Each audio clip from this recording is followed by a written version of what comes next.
day of drama in Parliament as the Senator, they came for Governor Lelit, of course, with the warrant notwithstanding, and it was, of course, escalating the tension between the governors and the senators as far as their collective decision not to appear by, of course, the majority of senators in Parliament.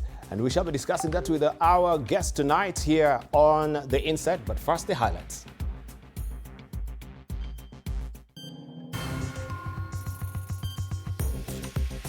Tonight, tensions erupted in Parliament as Samburu Governor Lati Lelelit appeared within the presence despite a warrant of arrest for failing to attend a Senate Watchdog Committee. Also tonight, former President Uhuru Kenyatta and former Deputy President Rigathi Gachagua make a rare display of unity despite lingering political divisions following the 2022 general election. Plus, President William Ruto has dismissed claims by former Deputy President Rigathi Gachagua that the share insurance scheme will collapse within 6 months. Welcome to the broadcast. Also be sure to join us much later with The Insight, where we'll be having our panelists with us. We are joined this evening by Senator Okongo Mogeni, who is the Senator of Nyamira. Also be joined by British Elachi, Member of Parliament Dagoretti North, and political analyst Brian Weke. That is much later in the course of the program. Now, former President Uhuru Kenyatta and former Deputy President Rigathi Gachagua have sparked fresh political debate after rare and symbolic public reunion, their first since Gachagua's impeachment. The meeting is now being viewed as a potential turning point, possibly signaling a new political alignment ahead of the 2027 general election. Political observers say the leaders' remarks, body language, and the charged atmosphere around the event point to shifting dynamics within the Mount Kenya region and beyond. Mike Kagongo starts us off. It was a moment few expected. Former President Uhuru Kenyatta and former Deputy President Rigathi Gachagua seated side by side. Their first public encounter after Gachagua's impeachment, and perhaps the clearest signal yet of shifting political tides. The setting in Kirinyaga County was calm. The undertones anything but. He was a shining light. Uhuru, reflective yet firm, told the gathering he had retreated to Ishaweri to listen to the ground. And the message, he said, was unmistakable: unity.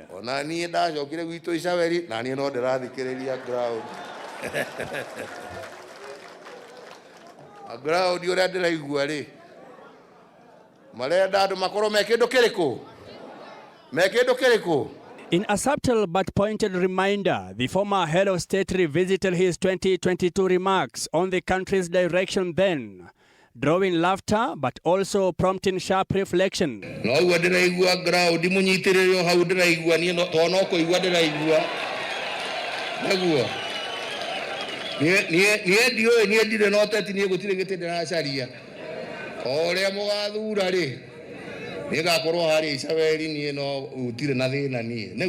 He urged the Mount Kenya region to stay united, warning against selfish politics and calling for leadership anchored on service, stability and national cohesion. A country needs leaders of integrity, leaders who are principled, who are there to serve. But it was not just what he said, it was how he said it.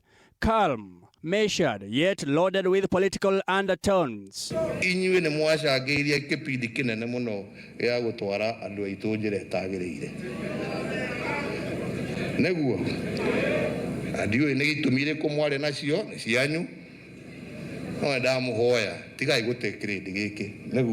Just meters away, Gachagua watched, nodding persistently. But this came after he had struck a defiant tone. Wakisema ati Uhuru Kenyatta rais wetu hawezi fanya kazi na Rigiji.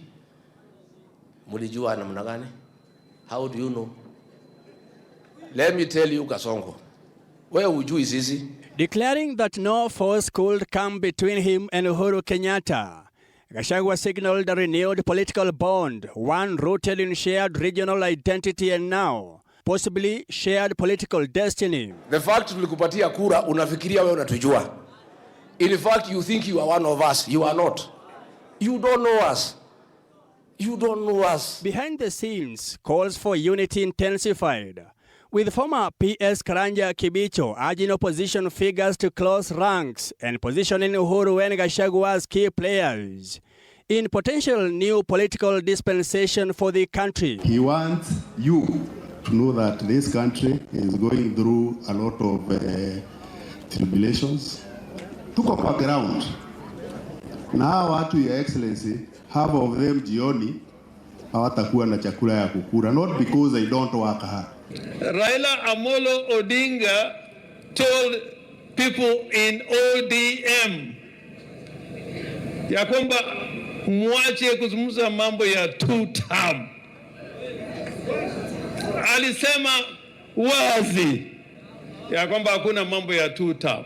Tukikosa kuungana ndivyo kwa kila kiti tusimamishe mtu mmoja, na ndivyo hiyo kura ya one term ijaze bunga la kitaifa, ijaze watu wa one term. But seeing you, I'm very optimistic that even Nuo Nyanza will be like every other part of this country, from Mandera to the lake. The symbolism was unmistakable. Two leaders once separated by politics, now sharing a platform, a message, and possibly a future. As factions like Linda Mwananchi and the United Opposition Alliance converge, and as the 2027 race looms on the horizon, Wednesday's high-stake political theater may well mark the opening chapter of a new alliance. Mike Kagwongo, TV47, Nairobi. Now, a dramatic scene unfolded outside Parliament when Samburu Governor Jonathan Lati Lelelit fled from the prisons after senators attempted to escort him to appear before the County Public Accounts Committee. The fresh incident has raised fresh concerns over accountability and the ongoing standoff between county chiefs and the Senate. This report was prepared by Alvin Kithinji. Samburu Governor Lati Lelelit, summoned to respond to pressing audit queries on county expenditure, reportedly resisted the committee's directive, resulting in a tense standoff as senators moved to drag him into the chamber, sparking chaos outside the corridors of Parliament. Because you had asked that the Sergeant-at-Arms escort him to the police station. The Sergeant-at-Arms was already there. And Honorable Speaker, as honorable members, we asked him to walk with us into Parliament so that he can be taken where you had ordered him to be taken. One of his goons, Honorable Speaker, grabbed me by my coat. I don't say it's an expensive suit, but now it's ruined. Governor Leleit's hurried exit left senators fuming. Inside the chambers, senators lamented over what they termed as undermining of Senate authority and an oversight on the part of governors. Senators have emphasized the need for governors to be held accountable over the use and management of county resources. It will be good for the whole country. It will be good for the whole country to see for themselves the sort of amazing things that we are told in County Public Accounts Committee. When you ask somebody to show you what they utilized money on and they tell you that they gave supplements to wild animals who are being given special food, and there's children in this country going hungry, I want them to stand there and be live on all media stations and say those things. Let us see if Sifuna is the problem. That if there is a matter that has touched the raw nerve of this house, it is this issue of the collective non-appearance by governors before the House of Parliament, Mr. Speaker. And I want to tell the governors, it doesn't matter which office you seek intervention from, and they know what I mean, Mr. Speaker. This is something that is non-negotiable for us, Mr. Speaker. I want to ask my beloved President, should these people be spotted at the gate of State House? They should be chased away, arrested promptly by the Inspector General of Police, and be frog-marched before the House for accountability. They have tendencies on El Chapo Guzman. You remember the story of El Chapo Guzman, Mr. Speaker? He ran away.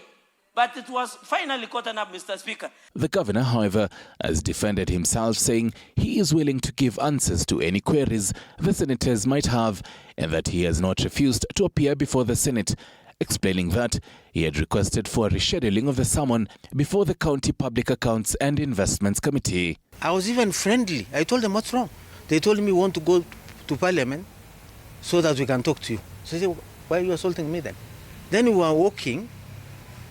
I thought we were just going to have a conversation, a cup of tea with them in Parliament, because I was already done with the Senate. The spectacle has highlighted the growing friction between county governors and senators over oversight, raising questions about transparency and devolved governance.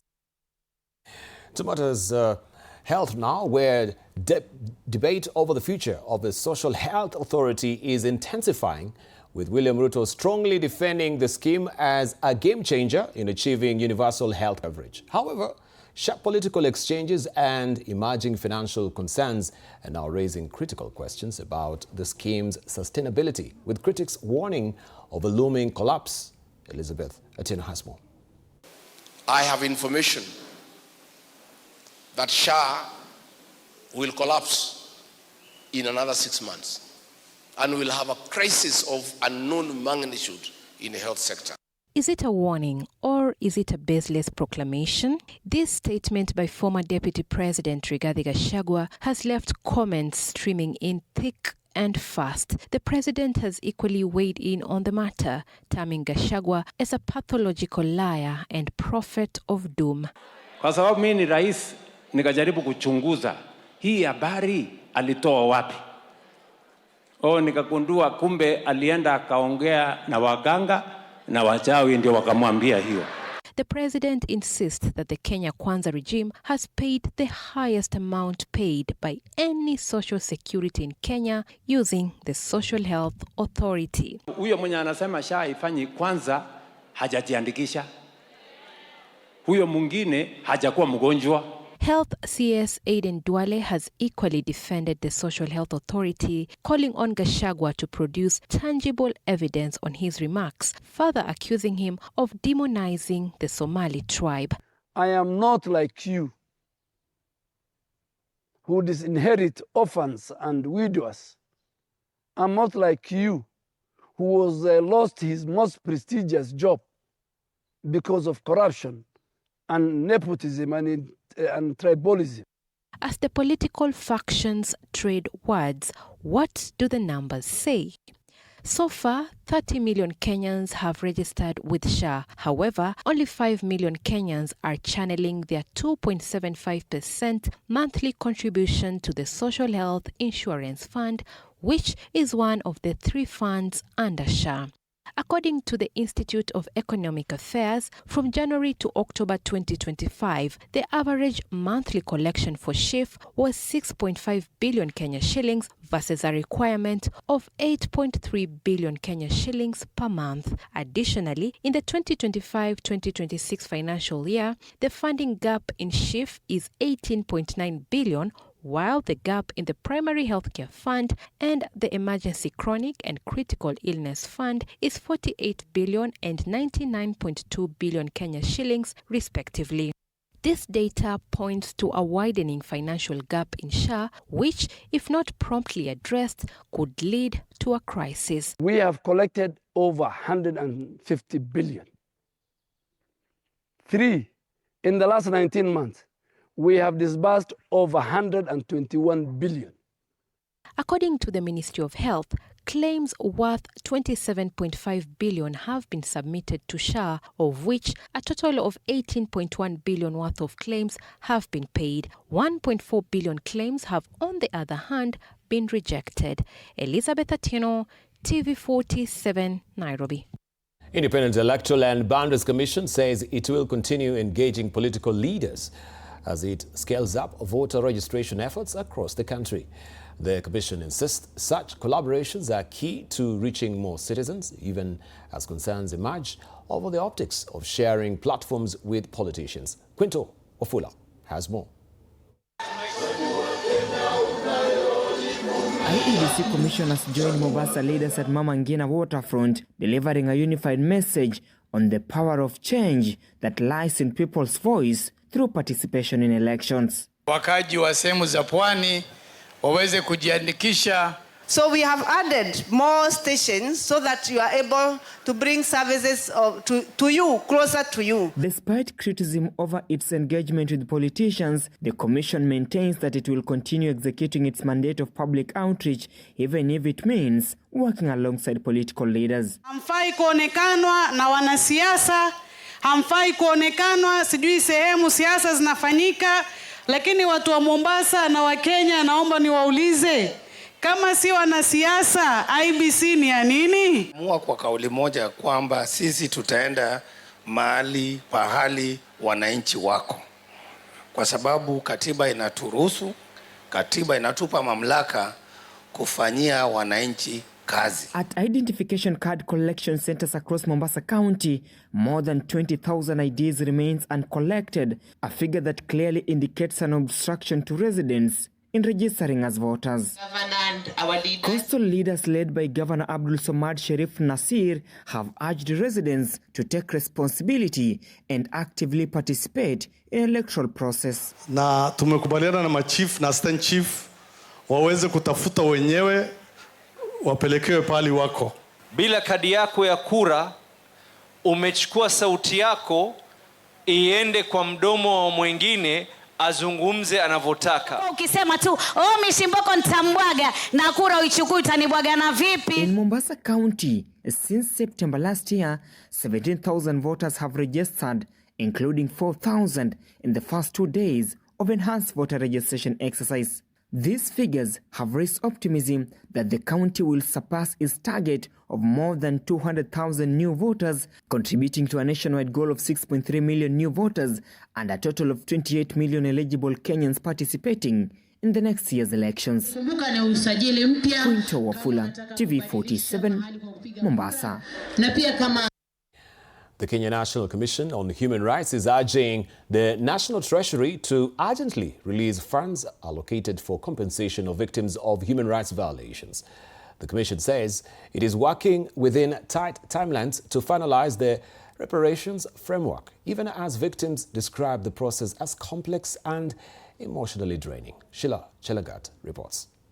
As the deadline draws closer, victims of protest-related violence are racing against time to file their claims with the Kenya National Commission on Human Rights. Huyu jamaa kawa anarecord maandamano venye inaendelea. Hiyo ni news ya wale watu walikuwa karibu naye, because alikuja maandamano 4:30 and by 5 he was shot dead. For Kelvin Simba, he describes the pursuit of compensation as bittersweet following the loss of his brother Mike Brian Kasaine, who was killed during the June 2024 protests. Hiyo pesa ikikuja unajua ni Brian. You see? And the bad side, naangalia nasema inanikumbusha mbali, because ilikuwa hiki kitu tumesahau. Na wajua kitu peido ni mzuri kwa sababu sasa ameonyesha kwamba amekubali alitupiga risasi akaua na amekubali kulipa. According to the Kenya National Commission on Human Rights, at least 1,224 victims have so far been documented. The commission says the list is currently undergoing verification ahead of submission alongside a proposed national reparations framework. This is the last. Even so, victims are being urged to submit their claims before the Friday deadline, accompanied by supporting documents such as medical reports, police records and witness statements. 3, unajua kesho kutwa wanafunga. Tutapata aje watu wa huko kijijini? However, the Commission says it has been unable to carry out nationwide outreach as initially planned, citing a lack of budgetary allocation. This has prompted renewed calls for the National Treasury to release funds without further delay. Affected individuals are being urged to submit their claims by Friday, April 3rd, with the Commission confirming that its offices will remain open despite the public holiday. This includes offices in Nairobi, Nyahururu, Mombasa, Kisumu, Kitale, Wajir, Isiolo, Garissa and the Kajiado Satellite Office. Sheila Chelangat for TV47. Authorities have raised alarm over the illegal recruitment of Kenyans into foreign military operations, warning that traffickers are increasingly targeting young adults through complex international networks. The government is now enforcing strict legal measures while offering amnesty to recruiters willing to disengage in a bid to curb the growing trend. Faith Wangare has more. The government has revealed that at least 252 Kenyans have been recruited into the Russian military amid the ongoing Russian-Ukrainian war. While dozens have been rescued, authorities are now cracking down on the illegal recruitment networks behind the enlistment. Data from the Kenya Embassy shows that at least 47 Kenyans have so far been rescued and repatriated. However, 2 others, Ivan Skibet and Masharia Willi, remain detained in Ukraine as efforts to secure the release continue. At the end of March 2026, Mr. Speaker, I wish to also put this on record that there were approximately 1,000 Kenyan nationals living, working and studying in Russia. Officials say many signed contracts knowingly drawn by lucrative offers. This includes signing bonuses ranging from 1.5 to 3 million shillings, monthly salaries of up to 350 shillings, and promises of citizenship. They are forced to participate in online fraud schemes. They are exploited sexually. In extreme cases, they are sold to larger scam compounds for organ harvesting. In response, the government has placed Kenya on a stop list to curb further recruitment into foreign military services and has deregistered agencies linked to the illegal enlistment. Investigations reveal that recruiters are exploiting global trafficking hubs, including the Global Triangle and border regions, Myanmar, Thailand, and Cambodia. Myanmar, from 2022 to 2026, over 751 Kenyans have been rescued. 615 have been repatriated. 39 were imprisoned in Myanmar for illegal entry and being repeat offenders in cybercrime. Faith Wangare, TV47. National Police Service has launched a major review of its training curriculum with support from the United Nations Office on Drugs and Crime as part of ongoing police reforms. Interior Cabinet Secretary Kipchumba Murkomen says the reforms will integrate artificial intelligence into security operations, shifting from traditional surveillance to real-time technology-driven policing. Samira Mohammed explains. In a significant step towards enhancing professionalism and aligning with global standards, the National Police Service on Wednesday morning initiated the second phase of a comprehensive review of its training curriculum. The ambitious effort, supported by the United Nations Office on Drugs and Crimes, aims to deliver lasting reforms in police trainings and operations across the country. According to the Inspector General of Police, Douglas Kanja, the program promises to lay a stronger foundation for the future of policing in the country. One that is professional, accountable, and aligned with the highest international standards. We are carrying out a very serious digitization. And in the next 3 months, I want to assure you that all of us will be able to reach a police station from the comfort of our offices. Elsewhere, Interior Cabinet Secretary Kipchumba Murkomen has announced that security agencies are advancing their recruitment processes by integrating artificial intelligence to better identify the most qualified candidates for police service. We cannot continue recruiting in the same manner and expect us to be in a competitive way. According to CS Murkomen, plans are underway to develop a system that will allow citizens to file occurrence book reports remotely. An innovation, he says, will enable people to report incidents from any location, eliminating the need to physically visit police stations. We must harness the capabilities of our defense, intelligence, and law enforcement agencies and build a pipeline of talent equipped with advanced digital and analytical skills, the skills required to defend a nation in the digital age. This comes as the National Intelligence Service Director General Nurdin Haji called for stronger intelligence collaboration and the adoption of artificial intelligence to address emerging security threats. It is a response to the defining reality of our time, wherein artificial intelligence is no longer theoretical. It is a decisive enabler of societal transformation. Samir Mohammed for TV47, Nairobi. President William Ruto has appointed a 7-member governing council to steer the operationalization of the National Infrastructure Fund.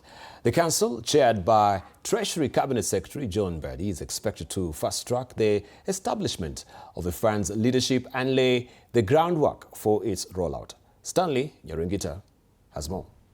Plans to fast-track the operationalization of the National Infrastructure Fund are in top gear, following the appointment of a 7-member governing council. The council, appointed by President William Ruto Wednesday, will be chaired by Treasury Cabinet Secretary John Mbadi and will have 2 statutory members who include Central Bank of Kenya Governor Kamau Thuge and Attorney General Dorcas Oduor. Independent members of the council include Benedict Orama, who is the chairperson of the board of directors of the Fund for Export Development for Africa and the African Medical Center of Excellence; Richard Etemesi, who is the chairperson of Liberty Holdings Limited; Faith Boynet, an advocate of the High Court and the chairperson of the Kenya Pipeline Company Limited, as well as KCB CEO Paul Russo. The council's immediate priority, according to the head of public service, is to oversee recruitment of a board of directors to include 4 persons who shall be independent directors and 3 public officers to be recruited based on their expertise. Thereafter, the board of directors will then hire a CEO who will be an ex officio member to operationalize the fund. Operationalizing the fund will pave the way for the establishment of a first-of-a-kind government investment 5 trillion Kenyan shillings fund in the country. Stanley Nyaringita, TV47. Now, Nairobi Senator Edwin Sifuna's rise as a top opposition leader has thrust him into the limelight, drawing multitudes of supporters who subscribe to his message of resistance and boldness against President William Ruto and ODM party leader Oburu Oginga. Questions are now emerging on whether the embattled ODM Secretary General, who spent 8 years under Raila Odinga's political mentorship, can fill the enormous shoes left behind by Raila, who passed away in October last year after decades of struggle. Apollo Kamau has that story.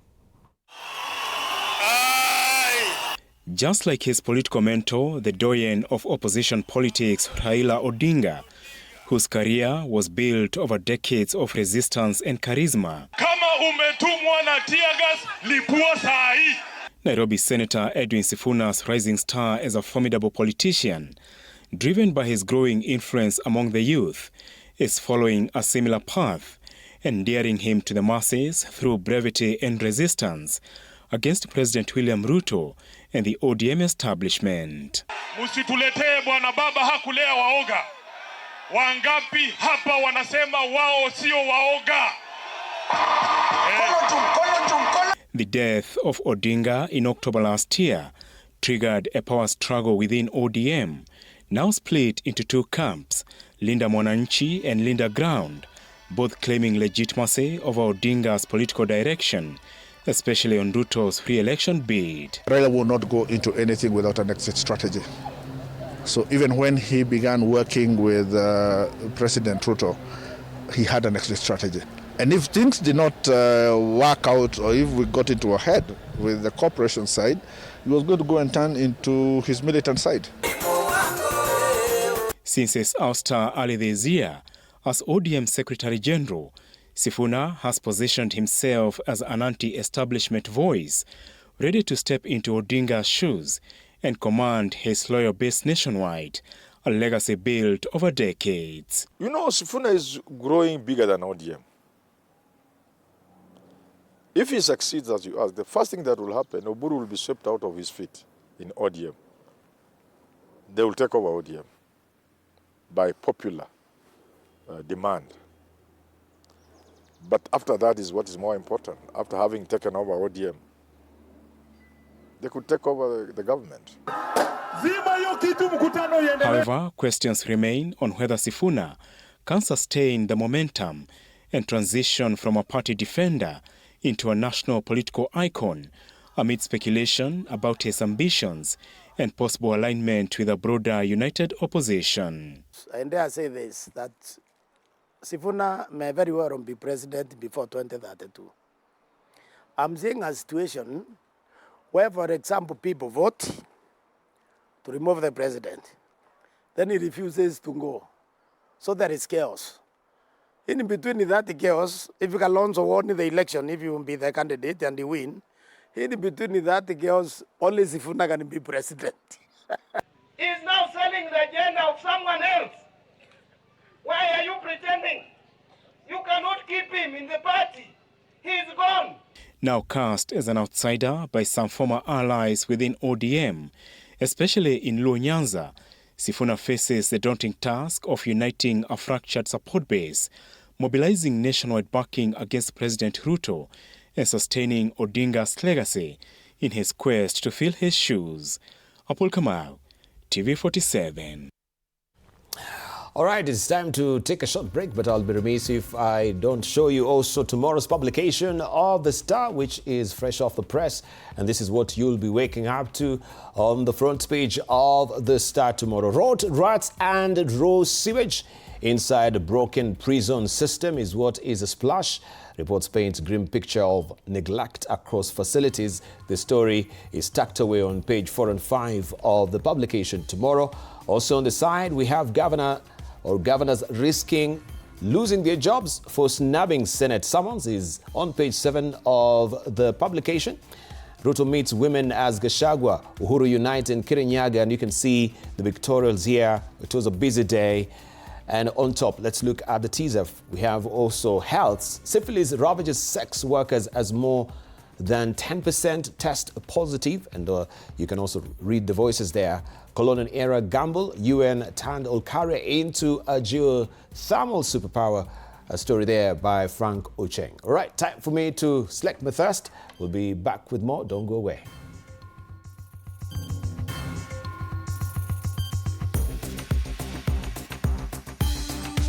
Also coming up, the Kenya Revenue Authority has introduced a new WhatsApp service aimed at simplifying tax filing and compliance. The innovative platform allows taxpayers to submit returns and get support directly through the messaging app.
Welcome back. Now, operations at Machakos County offices were briefly disrupted after comedians and TikTokers staged protest demanding payment of 19 million shillings allegedly owed to Sami Kioko. Kioko claims he supplied uniforms for county askaris, but the county government has denied any contractual relationship with him, insisting the deal was awarded to another firm. Bodoli Brenda has more. The dispute between comedian Sami Kioko and Machakos Governor Wavinya Ndeti has reached its peak, marked by tension, uncertainty, and escalating friction that is intensifying day by day. Earlier today, operations in Machakos town were disrupted after fellow comedians camped outside the county offices, demanding justice for one of their own. Maana Kioko ndio sisi na Kioko ni sisi. Yes, sisi ndio Kioko. Mtu anakuanga amechukua loan, hiyo pesa ndio anatengemea na hiyo loan yake bado anaendelea kudaiwa na bank na hamjamlipa. Sami Kioko claims that the Machakos County government owes him a total of 19 million Kenya shillings for supplying uniforms for the county askaris, commonly known as Kanjo uniforms. According to Kioko, after fully carrying out the assignment and delivering all the goods as agreed, he has so far been paid 20,000 Kenya shillings only via M-Pesa. Why worry? These recent uproars have now forced Governor Wavinya to address the matter, which she previously seemed to downplay in her earlier interviews. In a statement, Governor Wavinya asserted that county records indicate that Mr. Sami Kioko is not a supplier registered with the Machakos County government. She insists the company that supplied goods to the Machakos County government is Movata Designs. However, there was only partial delivery towards the end of the 2023-2024 financial year, and payments to Movata Designs were placed under pending bills. She has further revealed that the county has set up a committee handling pending bills, assuring the public that all remaining debts will be paid through the first supplementary budget. The governor has, however, stated that this matter has now been turned into a political fanfare. Sami Kioko is currently recuperating at the Nairobi West Hospital after he was allegedly attacked when he protested yesterday on Tuesday in front of the Machakos County offices. Modhoni Brenda for TV47. President William Ruto has hosted thousands of members of Maendeleo ya Wanawake organization at State House, Nairobi, reaffirming his administration's focus on grassroots empowerment. The meeting centered on boosting women's economic participation through government partnerships and financial support, with the president urging the group to take an active role in the affordable housing program. Kama vile imesemekana hapa, maendeleo ya wanawake is a household name. Ni tukilelewa sisi tulikuwa tunajua kuna maendeleo ya wanawake. Na maendeleo ya wanawake imeshiriki katika maendeleo ya taifa letu la Kenya. Sio wanawake peke yake. And I must commend the women of Kenya, the women of Maendeleo ya Wanawake, for their contribution to our nation. We have in our midst great women, trailblazers, who have made our country what it is today. And I want to say to all the women and to the women who have made this huge contribution to our nation, we owe you, we are grateful. You have made our country better. Na mimi nasema asante sana.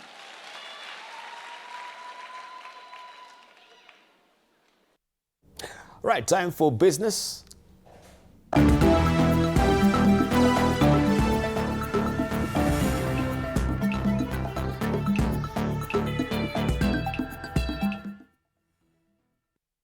Kenya Revenue Authority has launched a WhatsApp-based platform aimed at simplifying tax filing for individuals and businesses. The new system allows taxpayers to file returns in 3 steps, down from 8, offering real-time assistance and pre-filled data to improve efficiency and compliance.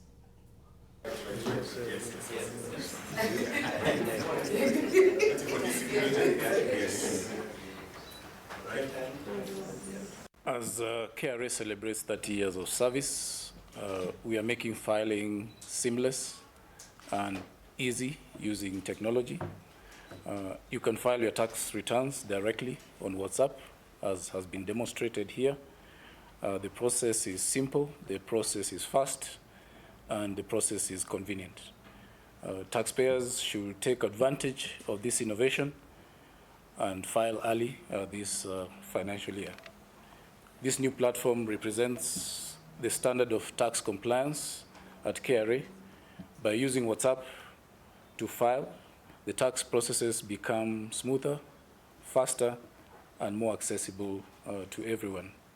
Filing early not only demonstrates compliance, but also encourages others to adopt simple and efficient ways of meeting their obligations. The government has announced sweeping reforms targeting savings and credit cooperatives aimed at strengthening governance and protecting members' deposits. Officials say stricter leadership vetting, tighter controls, onboard expenditures and proposed amendments to the SASRAC Act will enhance accountability and align SACCO operations with member interests. New law is proposing a transport cooperatives. We're also proposing, if you look at our housing, and more so, if you look at even Costco had its own housing agency, and you know the housing space has changed. The affordable housing, which the president is leading, has changed the scope of housing. The question is, which space, how will cooperatives play in the housing space? And more importantly, how do we hold them accountable? The primary reason why people join a SACCO is to access affordable loan that they cannot access from any other alternative financial institution. High tax burdens and high debt servicing costs and tight fiscal space limited the growth within the economy, remaining at a substantial risk of debt distress.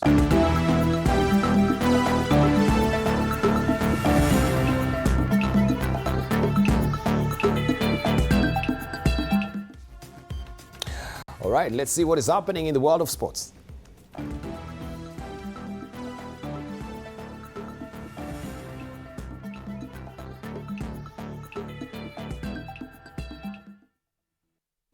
Now, the 2026 Kenya Secondary Schools Sports Association Term 1 National Games have received a significant financial boost following a 30 million shillings sponsorship from Brookside Dairy. Scheduled to take place from 7th to 11th in Kisumu, the championships will bring together over 3,000 students, athletes from across the country. The games will be hosted at multiple venues, including Kisumu Day, Kisumu Boys, Kisumu Polytechnic and Aga Khan Academy. In preparation, referee clinics are set for Sunday, 5th April. Competition, I should say, will feature multiple disciplines, including athletics, basketball, 5-on-5 hockey, cross-country, handball, rugby, 15S and swimming. Our initiative as Brookside Dairy is designed to strengthen the promotion of talent in sports and also creates a structured pathway for our young people in their various skills on the field. As Brookside Dairy, we will continue to support government efforts in mainstreaming the physical education strand within the creative arts and sports science pathway in the CBC. Brookside have been with us for over 2 decades without a break. It is one of the companies in this country that works with KSSA in developing youth talent. As you know, in this country, almost every big name in any game, talk of any game, they have gone through secondary schools. Some of you have been covering us for years, and even when you were at school, you were playing. I can see some of you here, you were playing, and you are now covering us. We chose Nyanza purposefully. It is a place you will not regret to be when you go there. All is set, all is ready, and I want to appreciate the Kenyans. They turn out in large numbers to ensure they support our teams and give them true moral support. Now, Kenya's top women's volleyball team, the Kenya Pipeline KPC volleyball team, is set to represent the nation at the 2026 CAVB Women's African Volleyball Club Championship in Egypt. Flagged off in a ceremony presided over by Kenya Pipeline Managing Director Joe Sang, the team carries national pride and ambition to the continental stage. The championship runs from April the 13th to 23rd, 2026, bringing together Africa's top women's volleyball clubs. It provides a platform for Kenyan talent to showcase their skills and compete at the highest level. As a Kenya Pipeline team, first of all, we are mentoring, so we can't just remain like the way we are. So we are preparing, for example, seniors when they exit. At the back, we also have junior players that are holding this team. Going together as united, as you know, united we stand, divided we fall, but this year, we are so much prepared. We are also improving on our accuracy of the tactics we are using and the ball control. That will give us an edge over our rivals. I know they're also working day and night, but we're also not sleeping. This team wakes up at 6 to go for training because we really want that trophy back home. We've come to flag off the Kenya Pipeline volleyball team who are going to Cairo to compete in the Africa Championship. As you all know, this team of ours are very, very strong ambassadors, not only for Kenya Pipeline, but also for the country. Just for your information, last year they came in number 3 in Africa. The year before, that's 2024, they were number 2. And this year, we are going nothing less than the best team. We want to be number 1, and our motto this year is to bring back the trophy to Kenya. And it's a great day for us. Now, the Democratic Republic of Congo has completed the list of 10 African countries qualifying for the 2026 FIFA World Cup. The Leopards secured their spot after beating Jamaica 1-0 in a playoff staged Wednesday morning at Akron Stadium, Mexico. The decisive goal was scored by Burnley defender Axel Tuanzebe in extra time. This marks DRC Congo's return to the World Cup finals after 52 years, their last appearance being in 1974. They are drawn in Group K alongside Portugal, Colombia and Uzbekistan. Other African qualifiers include Algeria, Cape Verde, Egypt, Ghana, Ivory Coast, Morocco, Senegal, South Africa and Tunisia. The tournament, co-hosted by the United States, Mexico and Canada, kicks off on June 11th in Mexico City. Yeah, I think I can say is more than key to see people, or like I say, more than 3,000 people, you know, take a flight, most of them driving, coming for Paris, Europe, you know, and for anywhere, okay, to come there to support. I think it's a big key to show our team how we support them. I think it's very good.